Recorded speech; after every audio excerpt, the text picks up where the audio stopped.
Hello, happy Tuesday. Hope you're doing great today.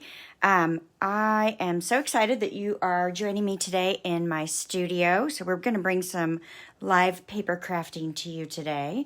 So I hope we're going to have a little bit of fun. So I'm just going to double check real quick and make sure I am live in the right group. Perfect. And that I am actually on the screen. Yay. Oh, good. Some people are popping in. Yay, yay, yay, yay. Okay, so today, this is the project I'm going to share with you, and we're going to go ahead and stamp this. I don't like to stamp on camera normally, but we're going to try new things, and I think it's important in this one to show that part to you. So this was a card that I did for my team swap that we just had. So we do a swap every month in our team meetings. We just started doing it every month in the last couple of months, and so that's an ongoing thing. And our theme for this month was spring cards. So this is what my swap card was. So on the inside, I brought the design to the inside as well with the layers. So cute, right? I love it. Love, love, love. So, all right, so let's get started with this, and we'll go ahead and put this one together. So I'll try to keep this in the screen so you can see what we're doing, but I will have to move it out at some point. Otherwise, I won't have room to craft, right? All right, so here are my measurements, and if you want to take a screenshot of that, you can. You can do that later in the video, but or after the video when you see the replay if you want to. So you've got a 5.5 by 8.5 piece of soft seafoam. This is going to be your card base, and that's folded in half. I'm going to go ahead and move that out of the screen. I'm sorry. Then you've got a piece of the 4 by 5.25 of the So Very Vellum. So this is part of the Celebration second release product that you can earn for free right now with a $50 order. Love that. Love, love, love that. Next, I've got a piece of 3 7/8 by 5 1/8 Mossy Meadow, and I've already cut the square out of the center. So I don't know if you guys do this or not, but it's a great way to save your paper. If you're going to glue a layer right over the top of it anyway, why not cut the hole out of it? So this is for the inside, and this will be for the outside. Okay? I've got a piece of 3 3/4 by 5" Whisper White, which we are going to stamp on. And then I've got a 3" by 3" Whisper White that I've already die cut with these Stitch Shapes dies. So I did all the die cutting that needed to be done ahead of time so that you guys did not have to awkwardly watch me do this. Right? Okay. And then we've got about 24 inches of the twine. This is from the Magnolia Lane combo pack. Really, really great twine. So let me move that out of the way. Set that down. So the stamp set we're using today is the Timeless Tulip stamp set. This does come in a bundle with the Tulip Builder punch, but I am not using the punch today. So we're just going to use some of the images right out of the stamp set. Okay, so let's get started. Let's do our stamping first. So I have set up my Stamparatus. I'm going to go this way. So I've set up my Stamparatus, and what I did was I took some of our grid paper and I took the same die, rectangle or square die, that I used to cut this out. I used my grid as a guide and I cut out my square. Then I rotated it so that I was centered on that original square and cut out a second square so that I've got this template to use to move my cardstock around as I stamp. So I call this the kaleidoscope technique. That's what it was introduced to me as when I first heard about it. It's also known as stamping in the round, I believe. So anyway, so I'm going to use that as my template. I'm going to just place my cardstock right in there. I'm not going to mess with my magnet because I'm going to continually move this cardstock around to get the look that I'm wanting. So, yay, you did make it, Mary, yay. So I'm glad you guys joined me today. Hopefully this is exciting, and we'll have a lot of fun every Tuesday at 12:30 Eastern to stamp a little bit. So, all right, so I'm going to slide this over just a little bit.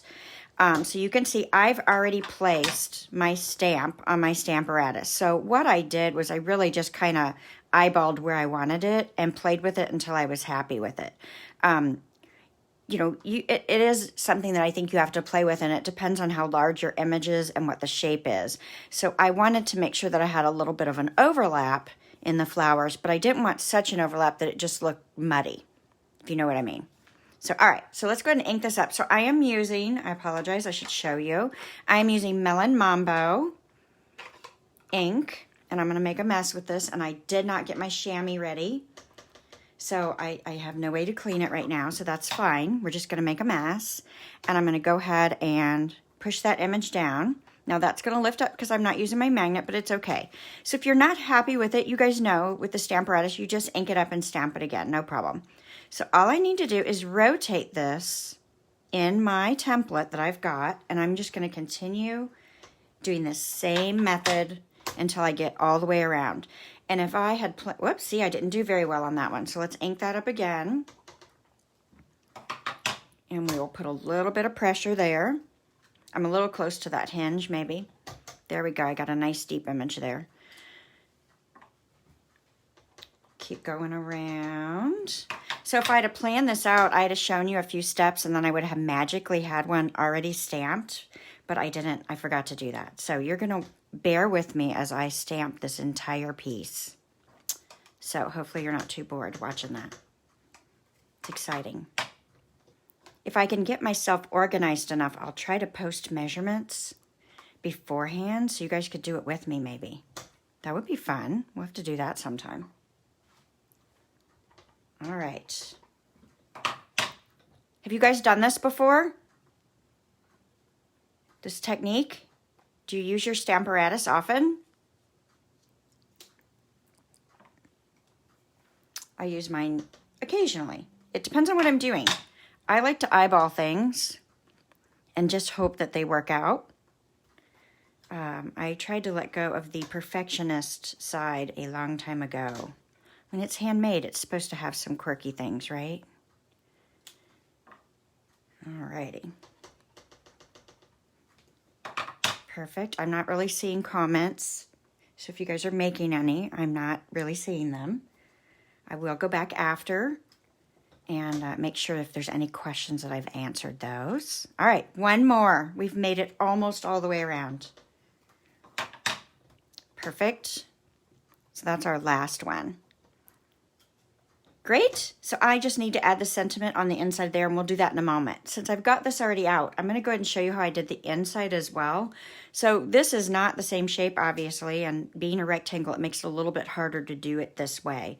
So I know that my stamped image is going to stamp right there. So I've already done that corner. So I'm going to show you how I did that. So I started off with my corner and placed that down so that it lined up as well as it could in the portion of the square that it lined up to. That doesn't make any sense the way I'm saying that, but you get what I'm saying. Oh yeah, Kay, you still use your Misty and the Stamparatus? Both? They're both great tools. I like the Stamparatus better, but it doesn't matter. They're both fabulous. I'm not getting that spot. I think I'm just too close to that hinge. All right, so I've got the corner. So now I know that if I turn this based on what I experienced on this square, I'm going to get another flower right here. So I'm going to go ahead and just, again, just line that up the best that I can along those two edges of that cutout. I don't think I'm getting my stamp image inked up fabulously because I'm trying to be super careful since I didn't set up a cleaning tool. All right, so I got that one.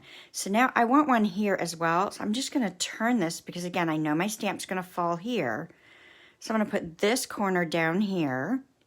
And again, try to place it so that I'm lined up best that I can along those square edges that are cut out for my template and stamp my last flower. Cool, right? Do you love it? Oh, you don't have the Stamparatus, Kay. Sorry, I misunderstood. That's okay. You can use your Misty. It all works. We do what we can with what we have. All right. So let's go and add our sentiments on these layers. So I am going to pull in Mossy Meadow. You can see my stamp pads are well used, and the Hello stamp.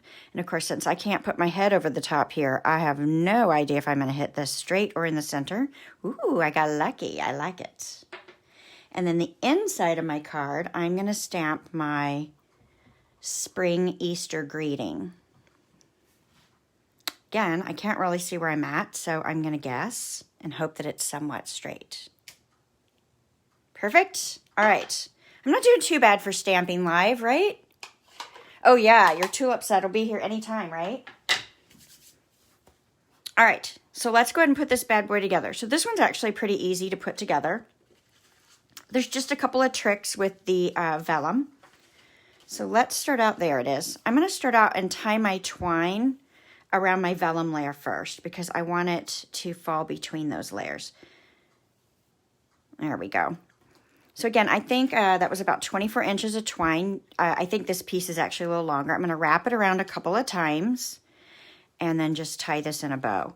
Now I like to do, if you've seen me before, I like to do the bunny ear method where you make 2 loops. You know how you learned to tie your shoes when you were little? Maybe you didn't learn to tie your shoes this way, but I did. Or in my head I did. Whether I really did or not, who knows really. And then if you hold the knot as you're adjusting your bow, it will stay nice and tight. So I've got this a little bit tight, you can see, but it'll relax out a little bit as I'm going here. So then I can go ahead and clip the ends off. See, I had a little extra ribbon there. Okay, and then I'm gonna slide this, and this is a little bit difficult because this is a textured paper. I'm just gonna slide this until I'm happy with where that bow is. And I kind of wanna be up towards the top a little bit. And I'm gonna spread these sides out just a smidge. All right, I think that's gonna be where I want it to be, okay? I'm going to go ahead and put this square down.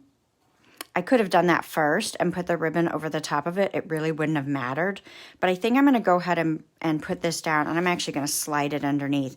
But if I had done this first, then I would have known exactly where I wanted my bow. But since I didn't, we're going to do it after the fact. So I'm just going to get my tape runner. I'm using up some fast fuse that I still have on hand.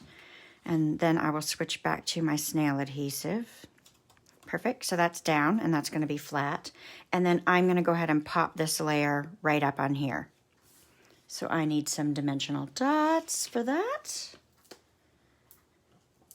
So we will put some of those on. I don't think you can be too excessive with any of your adhesives. Sometimes I struggle to get the backs off of these, so if you push in the center, it will help lift that paper sometimes. Helps if you have fingernails. Sometimes I don't have fingernails because I break my nails. Perfect. Okay, so that's on. So now we need to adhere this to the card front. We could have done this earlier. I just didn't jump in and do that. And I pulled my glue dots to the other side of the table. So here's what we're going to do. We're going to use some handy dandy paper pumpkin leftovers. And I'm going to pull out my Take Your Pick tool. Since my box of glue dots is on the other side of the table, we will just use what's at our fingertips. So I'm going to use these adhesive dots that come with our paper pumpkin kit, and I'm just going to put one on each of the corners. Now, usually with vellum, adhesive will show through the vellum. I will tell you, I feel like this vellum's a little bit more forgiving because of the texture. See if I can get the backings off of these. I struggle with these glue dots that are on these sheets. I think it's much harder to use than the ones on the roll. But that's could just be me. Maybe I can get that off. Okay, there we go. To be on the safe side, I'm just going to run a little bit of adhesive if I can get it underneath that square. That way I know my piece isn't going to fall off. I don't have anything on the inside yet, so I don't have to worry if I'm upside down, but I do want to check to make sure I've got the opening on the right side. Have you ever done that? Glued it down and found out that your card was opening this way instead of this way? I've done that many times. Okay, so the last thing I want to do to the card front is I am using some of the Noble Peacock rhinestones. I love rhinestones, and I especially love these in the jewel tones that has. So I'm going to pull out this Take Your Pick tool and go ahead and lay these out.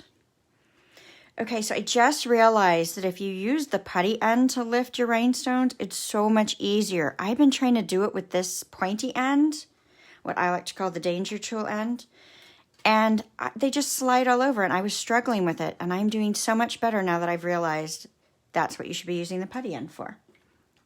So there we go. Learn something new every day. All right, perfect. So I'm going to set that out of the way. So the outside is done, and I love it. It's super cute. And then let's bring our inside together. So remember we had our Mossy Meadow layer that we cut the square out of, and then we're just going to adhere this over the top.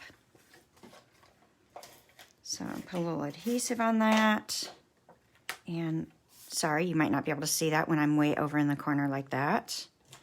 Set that down, and then I'm going to go ahead and you can see I've got some adhesive that shows through in the center. That's good. Doesn't hurt a thing. Make sure I'm right set up. And more or less center this on my layer. So all done. Cute.